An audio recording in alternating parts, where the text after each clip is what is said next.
is we love to share with you guys the market update. So Wayne Gretzky says, I don't skate to where the puck is, I skate to where the puck is going to be. And I skate there really, really fast, okay? So how does having an update on the market, how does that help you guys? Does that tell you where the puck is going to be? Yeah, does that tell you what direction to skate? Yes, and the velocity at which you need to skate to that? Yes, absolutely. So every week we do a market update, and I've got a lot of the new updates for this. I just actually finished pulling them down because many of the major markets around Texas updated everything. So just to give you an idea of where the puck was, so you can understand that trajectory, right?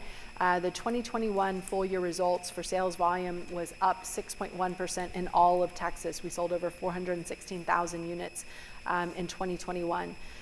The average sales price in 2021 was up 18.1% to $372,700.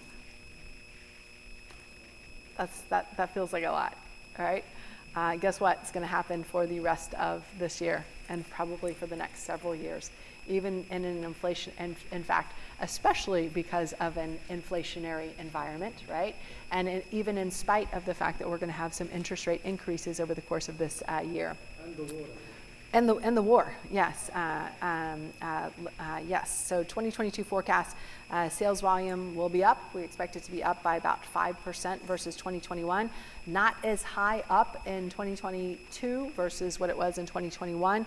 Why would I say it would not be up as high in 2022 as it was in 2021? Inflation? Pandemic? There's a pandemic? Where's the peak? Somebody said supply chain. You had one of the words correct. Supply and demand. You had one of the words right. Inventory, supply, right? Do you think if we had more houses to sell, that I would be like, we'd be 10 to 12 or maybe more % increase in year-over-year sales? But do we have the inventory to sell? The answer is no. It's a seller's market. It's a seller's market, that's exactly right. Do we have the inventory for sale? No. Do we have the buyer demand? Yes. Are we going to build more houses? Let's see the builders. Someone says big time? It will take time. About how much time? Someone says a year? We cannot predict now with the war and the raw material and the... We cannot predict now with the war and raw material. Guys, even if the world was perfect, no war, no supply chain issues, no microchip shortages, you know, all the dishwashers and you know, everything that you could ever want to put in a house, right? How long would it take us to build back up our supply? Years. Years. Why is that? It takes a year just to build a house. Anybody who tells you any different, it's so funny. Like, I was talking to a builder the other day, and he was giving me this long list of excuses about why he was behind on the build, and it was here in Houston. And he said, and I quote, well, Shanoa, because of the rain. Oh, is that new? Is that a new weather phenomena? Rain in Houston? Really? Okay, yeah. Glad you're smart enough to plan around that. But why is it? It's going to take us a long time. It's going to take us a long time. We built only 10,000 more houses last year in 2021 than we built in 2020. Do you think we sold those overnight? Yes. Do you think if we built another 50,000 houses that we could absorb those? And the answer is yes, in a heartbeat. That's not going to happen. So what's going to continue to happen with price? It's going to continue to go up. Basic law of economics, supply and demand. We have no supply, we have an incredible amount of demand. and the demand is going to continue to go up. And so I think the price forecast for Texas next year increased 20%. It could be even more than that. So that's kind of a conservative figure. And guys, I want to break down each of the major markets in Texas, but first I'm going to start with the overall Texas market, so the roll-up. And I'll walk through, for those of you guys who are watching on YouTube, those of you guys who are in person with us, you can see them here. So in the upper left-hand corner, the average price last month, February of 2022, $390,000, up 13.5% versus what it was in February of 2021. Months of inventory, supply. Last year it was 1.4 months of inventory this time. End of February it was 1.1 month supply of inventory. You guys are probably all familiar with the concept of days on market, right? How long it takes to go from active to under contract. And then days on market does not include how long it takes to go from under contract to closed. Okay, just to give you guys that as well. But days on market represent the lucky ones who actually make it to the finish line and sell. Months of inventory represents your total competition, if you will. So, and it also is the way that is best explained is if you stopped listing houses today based on the average buyer demand that we've had over the last 12 months, we would be completely out of an inventory of homes for sale if we stopped listing houses in 1.1 months. So some of you guys may be saying, let me give you perspective. The 40-year average in Texas is a months of inventory number of 6 months. So normally, after 6 months, right, if we stop listing houses, it would take us 6 months to be completely out of an inventory of homes for sale. This is almost the smallest amount of inventory that we've ever had. So that's why we're going to struggle, right, next year to go, this year, pardon me, to significantly beat the 2021 numbers, even though we could. Now, closed sales. So this is very interesting. Closed sales, February 22 versus February 21, up 14%. What do you guys think about that? What's your takeaway here? Closed sales last month, February 2022 versus February 2021, up 14%. What do you guys read when you see this? I think competition and scarcity mindset. Do you guys want some perspective on this? Was anybody on the longest date of their life? February 14th, 2021? The day it froze. Ma'am, you were on the longest date of your life. Yeah. You invited someone over and they could not leave. Yeah. Okay, right? You could not drive. So what did that do to the number of sales that we had after February 14th, 2021? They dropped. So why are we kicking February 2021's butt so bad? Because we had a freeze this year, but it is not as bad, right? So I just want to make sure you guys have perspective because I know some of you guys are thinking, well, wait a second, she just told us that we're only going to have about a 5% increase in sales. Well, February 2022 looks amazing. It's important as a real estate investor to have perspective, is to have perspective. So that's why we have this. And then what are we going to see in March? When we close March, what are we going to see in March? We'll probably see a dip down. Why is that? Because those February sales were pushed out to March. So when you see February 2022, you're like, winning. And when you see March of 2022, you're going to be like, I don't know if this is winning anymore. Like, is it over? Like, tell me what's going on. So again, I just want to give you guys perspective, so you know know how to think through this. Let's talk about the Houston data for February of 2022. So the average price was up $395,000, up 13.4%. Closed sales up 23%. Again, the freeze affected Houston a lot. Pending sales up 23.6%. Also, we had able to see fewer houses, I think, towards the end of February. And the forecast for Houston for 2022 for the sales Houston is one of the few markets, large markets in Texas, that has, and this is kind of funny to say, at 1.3 months of inventory, has like the most inventory of most of the major markets throughout Texas. And that's why I think those sales numbers will be up in the 10 to 15% range for Houston, but you probably won't see that in many of the other markets. Average price up in that 15 to 20% range.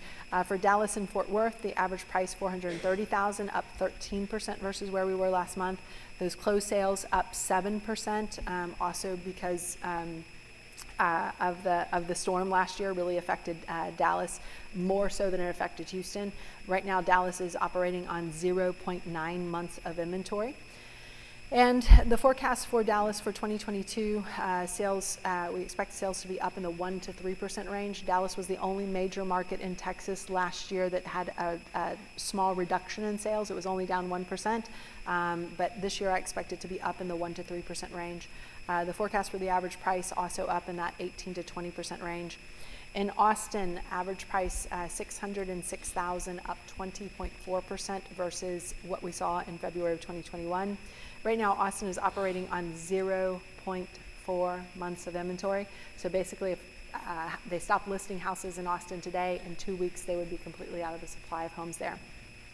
Sales were also up in Austin again because Austin was so affected in February of 2021. Pending sales up, average listings down. Austin has this very strange phenomenon. It's been going on for about the last 9 months now that I've never seen in my 20 years of investing in real estate, and that is the total number of active listings is less than the total number of closed sales and is less than the total number of pending sales. If you look at all the other markets, right, we'll just kind of go back in the time machine here.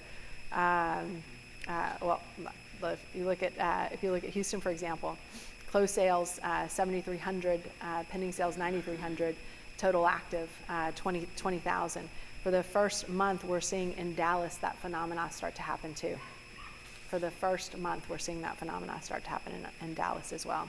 San Antonio market, still our most affordable market in Texas. Average price $351,000.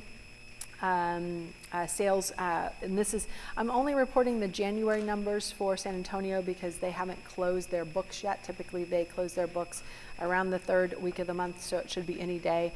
As soon as these are updated, I'll put those out on our Facebook page as well as YouTube and our podcast.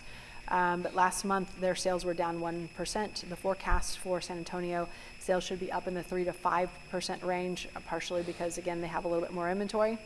And the average price up in that 15 to 18% range. So was this market update helpful for you guys in seeing kind of where we're going and what to expect over the next year and beyond? Yes, yes? Yes, yes. You can find that on the group website on Facebook, right? Yep. Yeah. And then guys, I want to do a special announcement as we're all here tonight. So how would you guys like to learn a little bit more about real estate investing and do it like over the course of a weekend instead of coming back here every month for 2 or 3 hours and learning a little bit and a little bit and a little bit?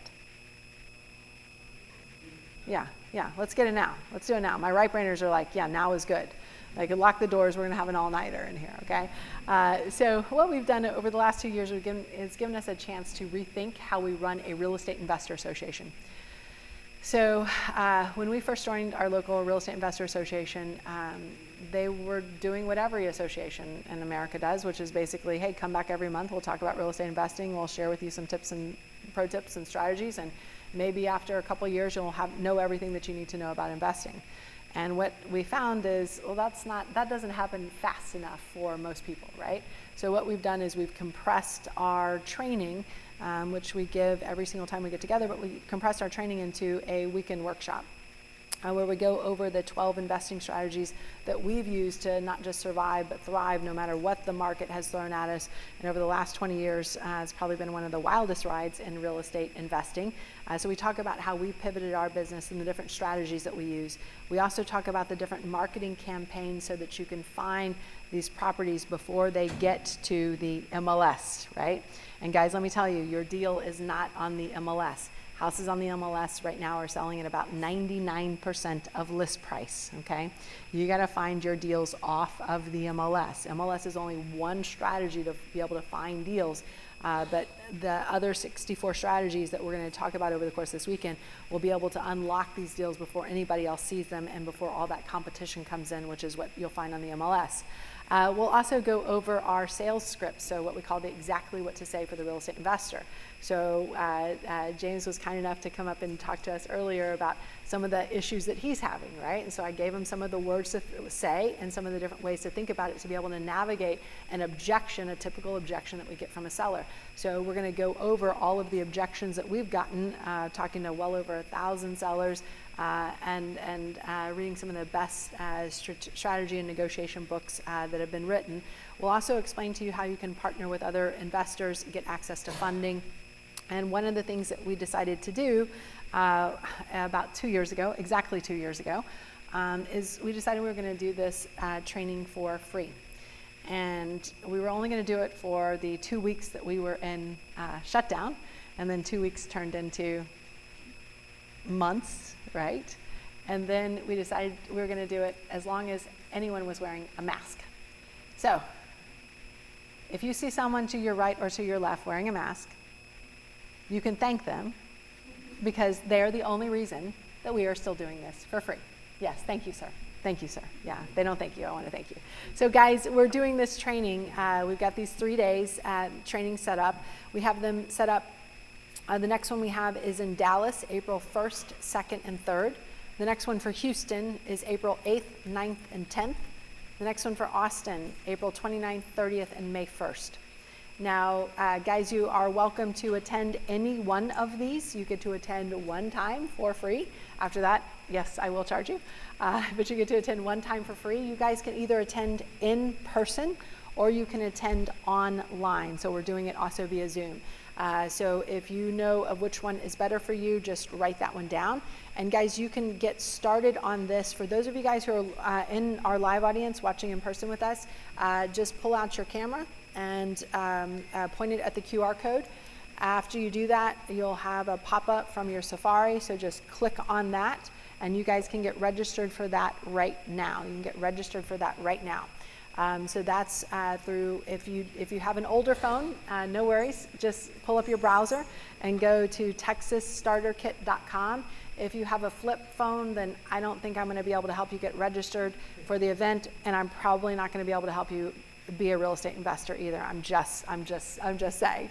But for those of you guys who are watching online, you guys can click the link below so that we can go ahead and get you started.